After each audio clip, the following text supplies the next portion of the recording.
Timbog ang dalawang tinaguriang jumper boys na responsable sa pagnanakaw sa mga truck na dumaraan sa Road 10 sa Maynila.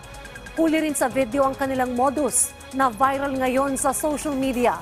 Nagbabalik si Noel Talakay. Viral ang video na ito kung saan nakuhanan dito na magkatulong ang driver ng truck at pahinante sa pagpigil para hindi matangay ang toldang balak nakawin ng mga tinatawag na jumper boys sa Road 10. Hinampas pa ng katawan ang pahinante at driver ng truck pero hindi naman sila nagpatinag kaya nabawi rin nila ang tolda. Nangyari ito noong September 28. Viral din ang videong ito na habang tumatakbo ang truck, isang lalaki ang pilit na kinukuha ang mga alambreng nakatali sa mga dalang mga bakal nito. Nangyari ito sa kaparehong lugar nito lamang October 1. Ang tawag kasi sa mga yan jumper. Kaya tinawag jumper na kasi tumatalon o sumasampa sa mga truck yan. Yung mga truck na nakahinto o nagtatraffic, tapos sasakyan nila o aakyatin nila yung truck. Tapos kung ano makita nila, mga toolbox o mga gamit na mapapakinabangan, pwedeng mabenta, yun ang ninanakaw nila. Ayon sa mga pulis, nagsagawa sila ng follow-up operation matapos nilang mapanood sa social media ang nasabing video kung saan halos sabay na natuntun ang kinaroroonan ng mga suspect dahilan para maaresto ang mga ito. So, inalam namin sino yung pagkaalala ng tao na yun.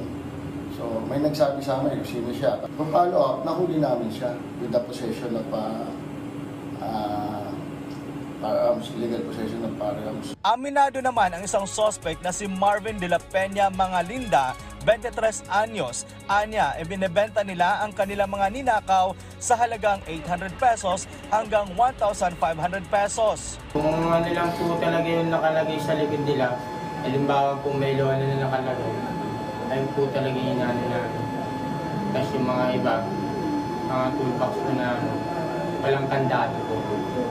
Sinubuksan po namin. Pero humihingi naman ito ng paumanhin sa driver at pahinante ng truck na kanyang pinaghahampas. Nangingi po ko ng pasensya sa driver ng truck.